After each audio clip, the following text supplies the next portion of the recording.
I talked to so many beginning creators, and a couple of them have said to me, I don't want to do clickbait. I don't want to do clickbait. Marketing does not equal clickbait. Marketing means that you're putting forth like the best part of your story or the best part of your video, something that would be intriguing, even if it's not what the entire video is about, but it's something that would really grab someone's attention. It's not clickbait. Right. You can still have a very well-marketed thumbnail that isn't 100% about what your video is, but it's close enough that people are going to feel like you delivered. It's a fine balance. It's tough. It's tough to do. Right. I've seen this multiple times. People say the most exciting part of their video, like when describing their video to somebody else or their video idea, and then they're talking about the title and thumbnail, and it's like it's not there. Or even in the whole video, the script like doesn't have it. It's like, you sold me on that, but now you're not putting it in the video. Right. Use what you used to sell me on it. Right. What, when I asked why you're excited about this and you told me, use that.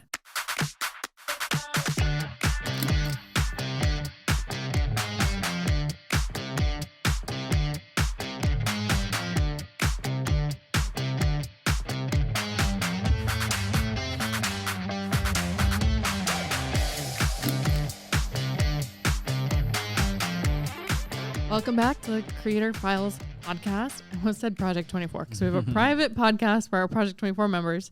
We record a lot of podcasts. We do. I actually really like podcasting. Me too.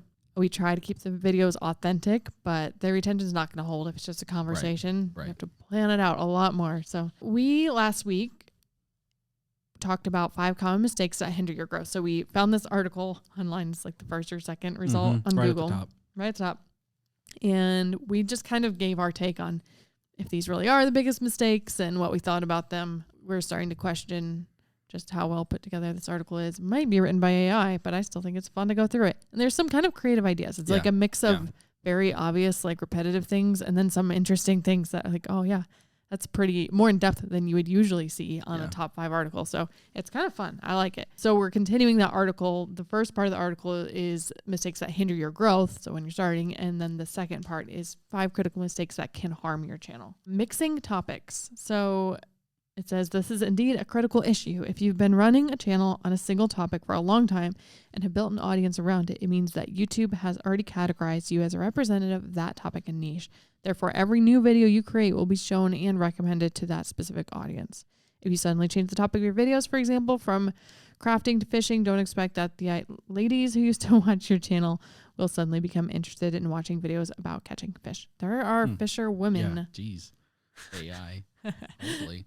Okay, I think this, We talked about this in the last episode because even though this wasn't a specific one on the first list, it came up because it's relevant. Mm-hmm. What are your thoughts? Well, first of all, I think that it's a problem. I do think it is a big mistake to mix topics, and we even addressed that a little bit in the last episode. And I think that whoever wrote this article does bring up somewhat of a good point, whether it's crafting to fishing or cooking to cleaning or whatever. It's just like, it doesn't matter. Like the niches could be right next to each other. It could be sewing and crocheting, and those are 2 different audiences, right? If you've been running your channel for a long time talking about a single thing and then you all of a sudden just switch, there are some steps that you need to take if you're going to do that. And if you just randomly start posting new videos, they're not going to do very well. Yeah. Unless you just have a crazy dedicated audience who loves whatever you do. Let me know. I'd love to hear where to find those people. But it's just not something that you see. People go to YouTube and they watch you and they watch your channel for a very specific reason. Hopefully part of it's because they like you, but I think a big part of it is also the topic. Now, if you are going to a more similar topic, like maybe cooking and cleaning, there's probably quite a bit of overlap with that. Some overlap, yeah. So I think you're right. There's a lot of people that just are not interested in both. Yeah. Or the way you present both. There is going to be some overlap. So depending on how close related they are, that's when you have to decide, like, do I start a completely new channel? Do I unlist all these old videos? Usually we suggest unlisting before starting a new channel, but you might not have to unlist the old videos. If they're close enough, there's enough overlap, but definitely expect a drop. There's going to be some drop. And at least at first, until the algorithm figures it out, it's going to be hard, especially if they're in wildly different topics, like in this example. Then you're just really in for a treat and it'll take time. Just think of it like you're building a brand new channel so that you don't get discouraged. Yeah. I do think that, we've talked pretty recently about the evolution of YouTube channels. The creator lifespan on YouTube is 3 to 5 years. To me, that is really, really short. And I think part of the reason the lifespan is so short is because people don't take the chance and don't pivot because it's difficult. Mm-hmm. But I think there's also the problem where if you do something for too long on a platform where it's really driven by creativity, you're going to run out of creative juice for that thing. And eventually there will be new creators who come up who have, they're excited and they're optimistic and they're really happy to be growing. And, they're going to bring up the next generation of people in that niche. So if you're not evolving and changing, your lifespan is going to be shorter on YouTube. And so while there are some very critical mistakes you can make when, switching topics, I still think switching topics or adapting or changing your content to some extent is so critical to extend your lifespan on YouTube. And some of the longest lasting creators I've seen have jumped all over the place. Yep. All over the place. And they did experience a bit of a hit. Some of their followers follow them. Most of them don't. Right. But they're in it for the long run at that point because they're still chasing what they love, what they can do sustainably. Mm-hmm. And the audience can regrow. Yep. Good points. All right. Mistake number 2, mutual subscriptions. This may not sound that critical of a mistake, but it can have costly damage to your channel. You might assume that a couple of people will come to watch your channel after seeing a comment under someone else's video. Let's break it down step by step. Imagine you're the creator of a gaming channel and you've chosen a tactic of positioning advertisements for your channel under the videos of other creators, offering mutual subscriptions. Yeah. Is this like a sub for a sub type thing? Yeah. No. There's community engagement in a healthy way. We could talk about that. Yeah. We're not talking about subs for a sub. Yeah. It's so funny because the whole community engagement thing is not that different in action. It's still just commenting, right? But it's intention. Effort. Yeah, the effort is basically the same, but the intention is way different. One works and the other one doesn't. Exactly. Yeah. The people who sub for sub follow you, they're following you so that you follow them. There's no interest in your content. And so this one almost seems like a little bit don't do this. But I think a lot of people do. I see it all the time. Yeah. And if you don't know, a lot of people don't know this, subscribers mean basically nothing. Yeah. Because to the algorithm, it could help your channel if people see that you have a lot of subscribers. They might see you as having a little bit more authority or a little more established. Might give your videos more of a chance, but it's not doing anything for the algorithm. And dead subscribers can hurt your channel if your subscribers aren't watching. I think if anything, subscribers will hurt your channel sometimes more than help, aside from getting monetized with 1,000 subscribers. Right. That's the only time subscribers actually matter. Yeah. I actually have a big problem with that. I have a big problem with YouTube telling creators that subscribers matter, and then after 1,000 subs, they really don't matter at all. Yeah, what's up with that? Why? I understand there needs to be a metric for people to hit to be applicable for monetization, but why subs? Why not just the 4,000 watch hours? If you're getting 4,000 watch hours, that means you're doing something right. Or number of videos combined with if you don't want to have one viral video or something. Yeah. Yep. I think I would call for some change there, to be honest. This morning we actually went live. We had some technical difficulties, but we went live on Channel Makers and we talked about building community and how just going over to somebody else's channel to comment and show support or their community posts and things like that can be really healthy. Yeah. So for the same amount of effort of going around trying to find subscribers, you can build some relationships. I wouldn't look at it so transactionally, know, even if you say something encouraging and nothing happens, they don't say anything back. That was still a good move over time. It's good to make those little connections. Maybe they notice it and appreciate it and they just don't and comment a lot on their comments. And sometimes it'll turn into some really cool collaborations or relationships, or they'll just kind of check out your channel. And it's nice because especially when people are in a similar niche, it sort of sets this precedent that you're not competing. Yep. You're just in this together and you both have the same passion, what a shame. On YouTube, when people look at it really competitively, you're looking at the people that are most similar to you in interests and passions and they are the enemy. They're the enemy? Yeah. That's sad. So yeah. I really like it. I feel like it's a big limiting factor just because who only watches one channel on YouTube? Exactly. Come on. Exactly. Come on.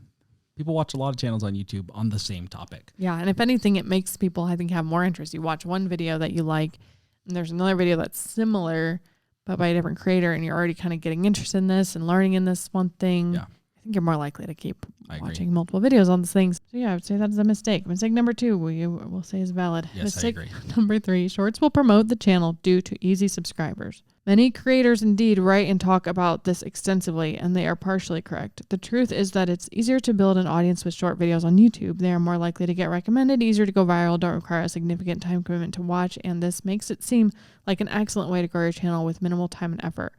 However, there's a but. Yes, people may come to your channel, possibly in significant numbers, subscribe to your channel, and only continue watching short videos.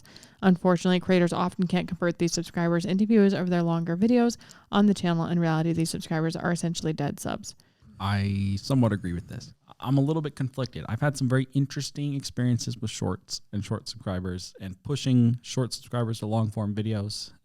I've seen some success and I've seen some sincere failure. But overall, I would say a lot of people who are scrolling YouTube shorts, when they come across your channel, if they subscribe, whatever content they watched and they subscribed from, that's most likely the content they are expecting to see from you in the future. I would say that's fair. If that's the case, if someone subscribed from you off of a short, they would expect to see more shorts from you, which means maybe they would have some interest in your long form content, or at least a percentage of them might. But the reality is, even if they have the interest, if they interacted with you in the shorts feed, they're more likely to see you again in the shorts feed. And they're not going to see your long form content in the shorts feed. So 95% of those shorts followers or subscribers, they're just not going to interact with your long form content. Do I think that there are ways to improve that? Yes, I do. I've done them. Yep. I think like doing things like community posts or mentioning in, the little description of your video, talking about your long form video, or saying we didn't extend a cut. Like there are things that can improve that. And with shorts, like let's say you got a short with 100,000 views. What if you posted a long form video and you were able to push 500 people over? Well, 500 people on a very small channel could make a very big difference. And so I don't know. I think that there's definitely some ways to approach this. Honestly, on my personal channel, I did end up separating out the shorts from the long form because I was posting a lot of shorts and not as many long form. And I felt like the long form were getting drowned out. So. But then some people came from the shorts channel and went to your long form channel, which is funny. That seems like the opposite of what this is saying. It's like, don't try to send them over. I would argue like, don't let the shorts hurt your channel, but start a separate channel maybe so that you can send them over. It's still exposure. I don't know. Maybe I'm thinking about that wrong, but like on my short channel, hundreds of thousands of views.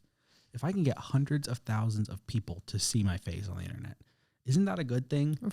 Like, even if a small percentage of them care about your long form, who cares? Exactly. But they still might recognize me at some point. Right. Because I don't think people exclusively watch short form or exclusively watch long form. Yeah. I think there's some intermixing there. And so if they could recognize my face from a short form video or go, man, that guy looks really familiar. Like, isn't that a good thing? Because like my long form videos are typically getting anywhere from like 100 to maybe 1,000 views on a good day, And if that's the case, I'm getting very little long form exposure. So if I can get a little bit more exposure, it just feels like a better thing for me. That's the path I have chosen. Yeah, absolutely. I mean, there's the risk of dead subscribers, but I still think, that exposure long term, worth it. And the dead subscribers are more likely to happen if you run the shorts and the long form on the same channel. Yeah. I guess the way that I've thought about that is if you are going to post, like if you look at it in percentages, like if you post one short every day, but you only post a long form once a week, your shorts are going to way outweigh the long form. Mm-hmm. Now, if you're only posting one short a week and it kind of coincides with your long form video, it's probably not a big deal.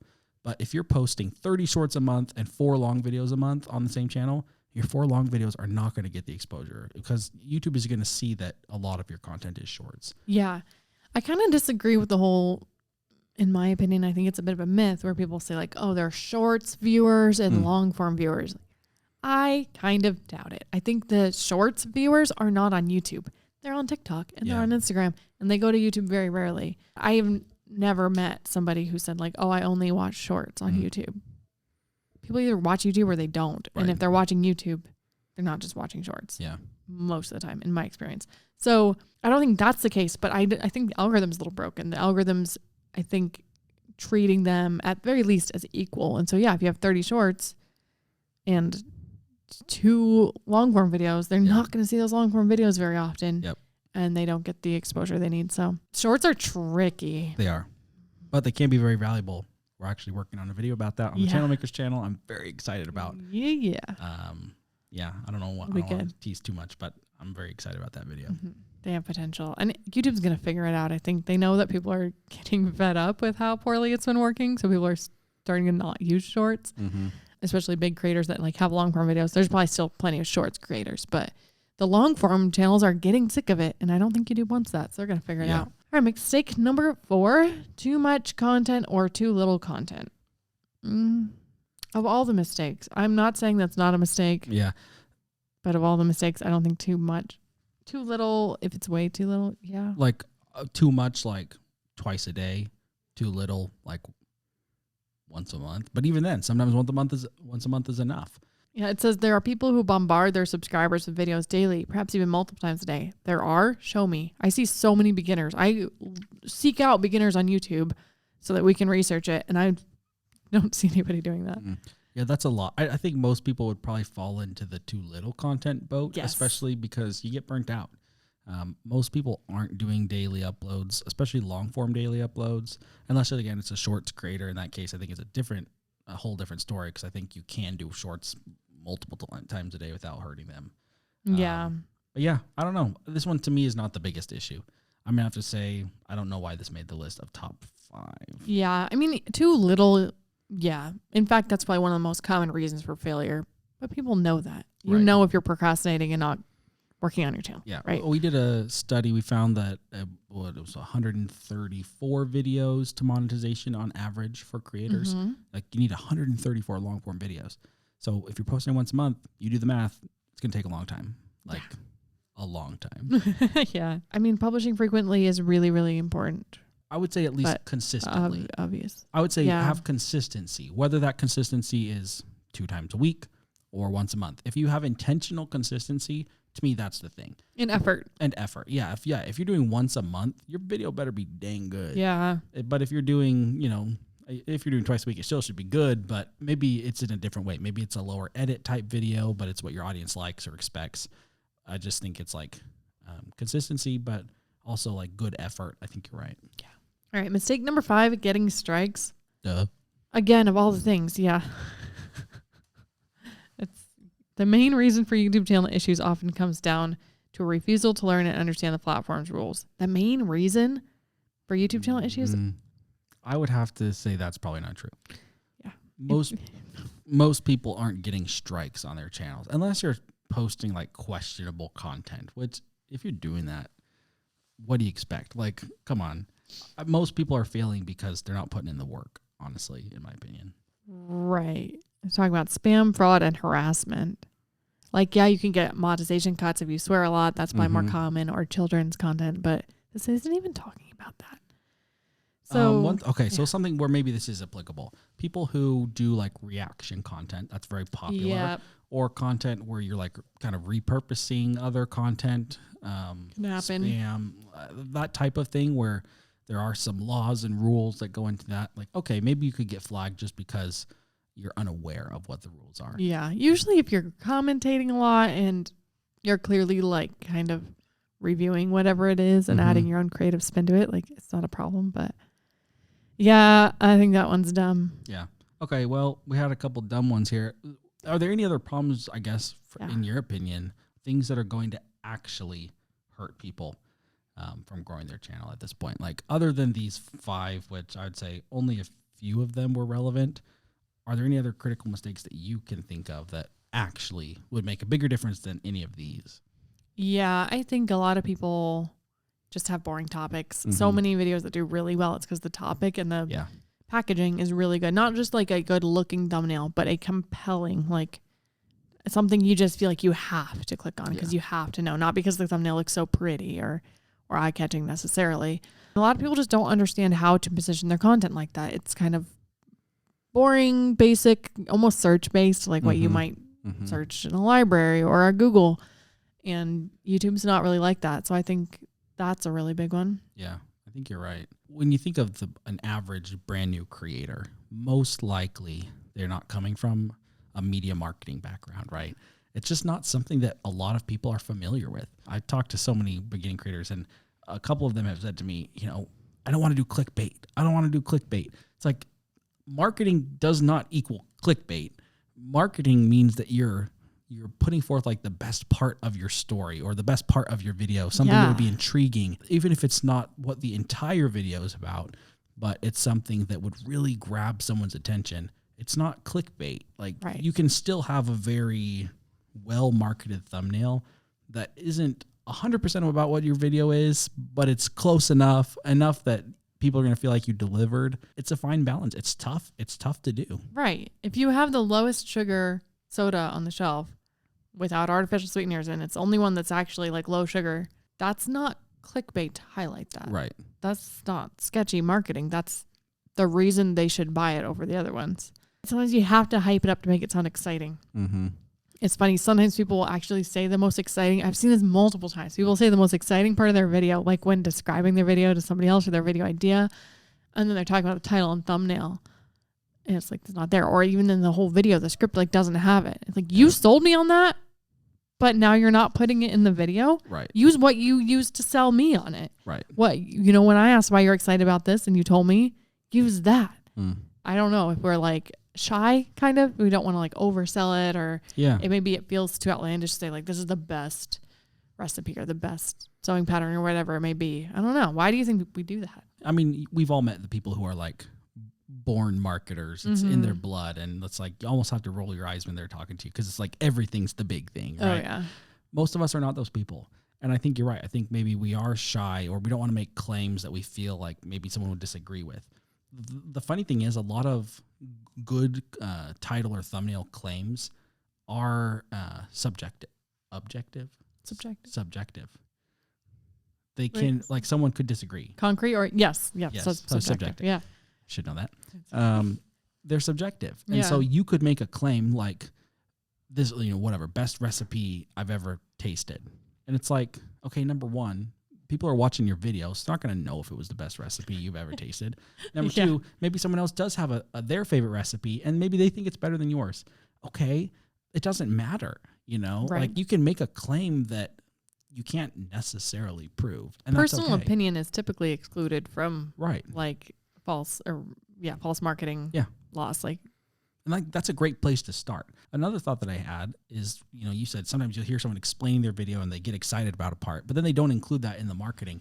Maybe that's like, could that be like a little workaround to like figure out exactly what you should be putting in the title and thumbnail? Is maybe explain it to someone, or I think especially why, like, if somebody comes to me with a video idea and they say, I want to make a video about, let's say, a morning routine. And it's like, okay, well, why do you want to make a video about this morning routine? Like, what is unique? Is it the worst one you've ever tried? Or is it the best one you've ever tried? Or if it's completely mediocre, then why are you making a video? Or do you just want to make a video about how you stuck to one, even though it didn't really do much for you, but it wasn't terrible either? Then you highlight the discipline it took to stick to it. Like, you have to find what's motivating you, what's intriguing. And if there's nothing, I think it's pretty rare that there's nothing, but there's nothing, then throw out the idea because it's not an idea anymore. But usually people are kind of excited about their ideas in some way. That's a good point. People like to see the highs. They like to see the lows. They like to see the best. They like to see the worst. They like to see those kind of extremes. So you're right. If you are telling a mediocre story, either A, like you said, there is a better story in there. You just don't know how to pull that out. Or B, it is actually mediocre and you should really just not make the video. Yeah. But I think in most cases, like you said, there is a good story in there. Sometimes we've made videos where we've talked and been like, oh man, that wasn't that good of a video. It's like, we didn't even put the story in it. I know. Like, I hate that. We missed out on that opportunity, but that happens. Like, we get kind of scared. I don't know what it is, but it's tough to do. Yeah. I'll always remember, well, I don't remember the specifics, ironically, but I remember Ricky telling me about something and I was shocked. It was about blogging and he was like saying, I said like, well, he was talking about the strategy is making this outline for a video. And I said like, well, is this really worth their time? Like, what's this really going to do for them? And he goes, oh, it'll probably, I don't remember if it was like triple their revenue or something. And I'm like, okay, let's lead with that. Yeah. Well, I think it's a thing that people do too that are like really genuine. It's unfortunate. Also very true. But you just think like, well, this is what they should know. This is what's helpful. You're not thinking about how to like manipulate. And I'm not telling you to think about how to manipulate, but sometimes to give people the content that's actually the best, you have to like convince them because everybody else out there is doing the marketing. So it's okay to market it. If you really think you have the healthiest soda, market it. It's okay. Yeah. People want to be sold to. That's true. And so if you're not doing that, you're not giving them what they want. And sometimes what they want is maybe not always what they need. So figuring out that balance is also tough. Yeah. But you can do it. Mm-hmm. You can do it. Well, this article is I'm gonna nothing give this, to write home about. Yeah, I'm going to give this article maybe like a 3.5 out of 10. Yeah. There were a couple good things. We'll link it if you're curious. Yeah. It was a fun podcast episode. Yeah, it was fun. Yeah. See you guys next time.